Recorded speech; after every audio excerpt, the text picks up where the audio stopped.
Well, hello everybody. Jason of New Age Revolution Cave for a beautiful Saturday. Saturday on the big show, the big channel, the big lineup, big network, if you will, the conglomerate of entertaining, fascinating, inspirational programming here on the New 80s Revolution. It's Saturday, and we're talking about my 30 most memorable television moments. I believe we're up to number 9 or 10. I should keep track. I'm going to keep track. Let's just say it's 9 or 10. You'll see in the title. I'm writing down the wrestling moments. That's good. I'm staying on top of that. Interesting couple of days. Haven't felt great. I tried eating wheat in the form of bread. 2 big old pieces of bread with some soup. Nah, next day I was a little swollen, a little tight, still feeling it. Not going to get me down. I know that this is the routine. If I eat soy or wheat now, I'm going to get this feeling. So I'm just going to be cool with it and just be fine. I can swallow, everything's fine. I can eat. I still have an appetite, whatever. But I haven't been feeling all, great. I've been kind of tired and I'm glad it's Saturday. Saturday is my Friday and my Saturday. So tonight I'll be up late, and I'll be up real late tonight, which kind of segues into the show today. But I started a movie called Death of a Vlogger, and so far it's fantastic. And I would have watched the whole thing last night, but Liam came down at about 11:30, and we did something that I'm going to talk about on my number 9, number 10 most memorable television moments. For the first time, folks, we're going to jump. I just added something to my list that just happened this past month. How is that possible? I've been alive for 47 years.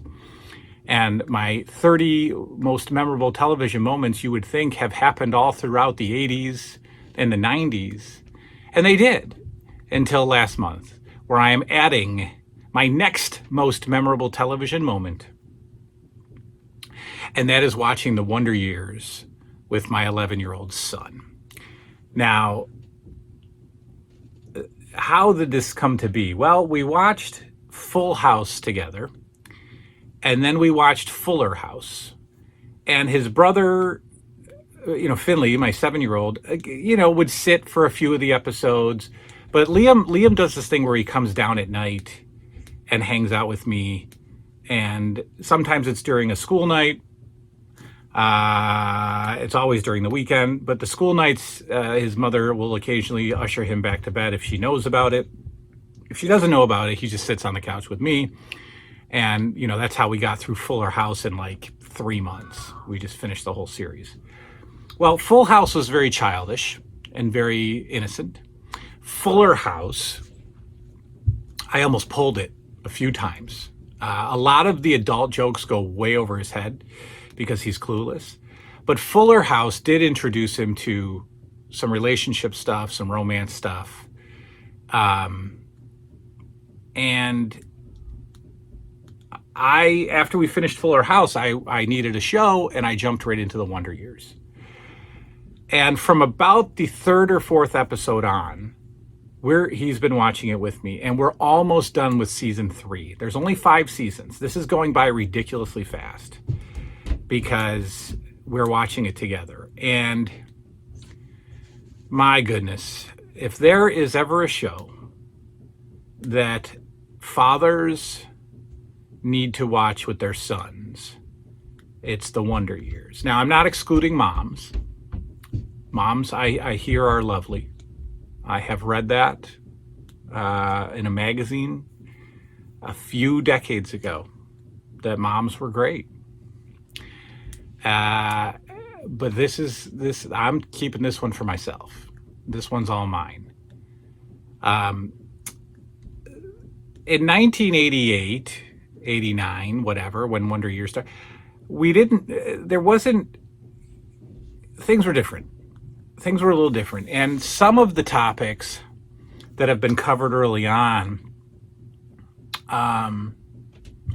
I knew about back then.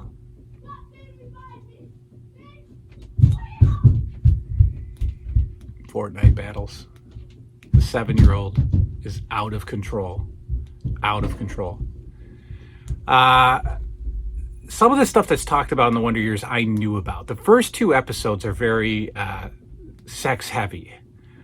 Wayne is talking about second base and makeouts, and there's a book that Kevin and Paul buy from the bookstore, everything you wanted to know about sex but were afraid to ask. So the first 2 episodes, I was crawling out of my skin a little bit. But from there, it's the most wholesome, important stuff. So important. And yeah, some of it is still going over his head, but other stuff is not. Like there's an episode about a makeout party when Kevin and Winnie are together. And, he just figured that, you go to the party and you kiss a girl. Kevin and Winnie are together now in season 3. And he just doesn't blink when it comes to like the relationship stuff between the two of them, the boyfriend, girlfriend, not anything, adult. It's just kids who, have, love for each other. He gets to see the dynamics between, Kevin and his best friend, Paul. He gets to see the dynamics in the family, between mother and father, between father and son, mother and son, the 2 brothers who are at each other's throat, the older sister. They all play such important roles in the show. And, I'm fully just taking advantage of it as an adult, but he's really learning some stuff from the show. Is the show going to be my child's instructor when it comes to life and birds and bees and stuff like that? No, I will. But what a great introduction. His little wheels are turning. In fact, I made a pretty awesome comment to him. One episode was, what happened? It was Kevin and Winnie, and they were just getting together, and they kissed. And it's very tame. And he was just staring at the TV. And after it ended, I go, when that happens, it's pretty magical. And all he said was, yeah. And that was good enough for me. Because these seeds are being planted in his little head. He'll be 12 in April, but he's a homeschooled kid, so he's not getting. First of all, he would have already known about all this stuff already from some idiot at school. But that's not all that the Wonder Years is all about. I mean, Kevin and his dad, attempt to build a tree house together. Kevin goes to work with his dad and sees his dad just beaten up at work by, the bosses and by the customers. And he understands now, why his dad comes home so angry. He's seen his parents fight and make up. He's got issues with his brother.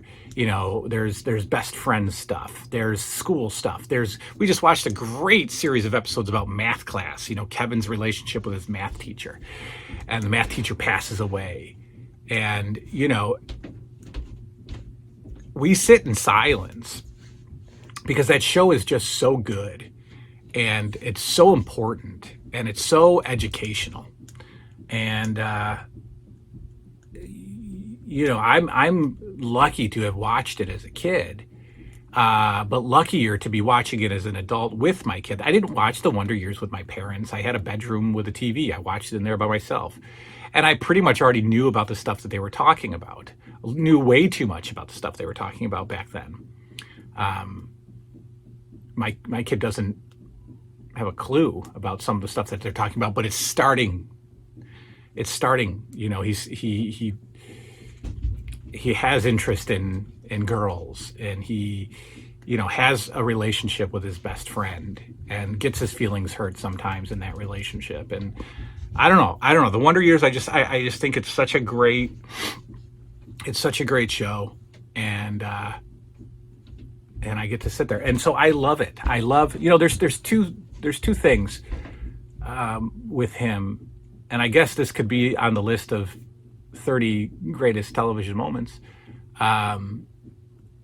When he was like 5, his mom didn't want him to watch the Teenage Mutant Ninja Turtles.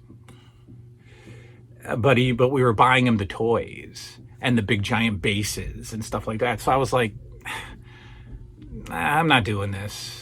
It was too violent, according to her. And I had all 9 seasons. This wasn't the Nickelodeon. This was the original that we watched as kids. And it's not violent at all. It's ridiculous. So we snuck the entire 9 seasons. And that's a great television moment for me. He would come downstairs. Remember, I've slept on the couch for 10 years, folks. He would come downstairs at 6 a.m. That child would get up out of bed, walk downstairs with his blanket at 6 a.m., jump on the couch with me. I'm dead asleep. And I would wake up and we'd put in the disc and we'd watch 2 or 3 episodes until stuff started to stir upstairs, and then she'd come down and be like, what's he doing up? It's like, I don't know, he gets up. Like, this kid was a weird sleeper. So for him to be up at 6 o'clock in the morning is no surprise. But he would come down for 9 seasons. I don't know how long it took us. I don't know, not long. We watched it every day. He came down at 6 o'clock in the morning every day of the week, woke me up, and I'd sit there with him and watch a couple episodes, sometimes 3, sometimes 4. And we finished the whole season. We finished the whole series. And that was awesome. That was such a great time for me to be with him. But the Wonder Years is slightly different because of the content and because of the conversations that it's leading to. So Wonder Years is a heavy show to watch. I've watched it straight through once before children were born, and it made me very emotional. But it's worse now, but not as you'd think. It's a different kind of emotion when you're watching it with your kid. It's a different kind of emotion. I'm not getting upset at the episodes. I have 1 or 2 things to say at the end of each episode. He usually just comes back with, oh, or yeah, or whatever, very limited input. The episode with his teacher, the math teacher from last night, the math teacher's going out of his way to care about Kevin's grades. And, my kid was like, is that how teachers are? And I was like, no, that's not how teachers are anymore. That's how teachers were, or that's how some teachers were, so there's all these learning opportunities, but to watch him watch the interactions between Kevin, Winnie, and other girlfriend-boyfriend situations in the show is it's awesome for me. It's just so great to sit there with him. So long-winded, I know, but memorable television moment number whatever just happened, and it's watching The Wonder Years with my 11-year-old, and we will complete it together. It's got some pretty heavy stuff towards the end, but thus begins the learning opportunity and the learning and the teaching. So The Wonder Years, thank you very much for being in existence. Thank you for existing, The Wonder Years. And so that's it. We will be back tomorrow with a very, very, very special power hour. Very special power hour. Make sure you tune in. A friend of the channel asked me to respond to a personal question about himself, something that he's gone through, and wants my advice on it. My professional advice, I suppose. But that'll be interesting. So there'll be some stuff about me, of course, and then there'll be something different. And he's given me full range to, identify him and ask the question. So tune in for that. All right. Good night now. See you tomorrow.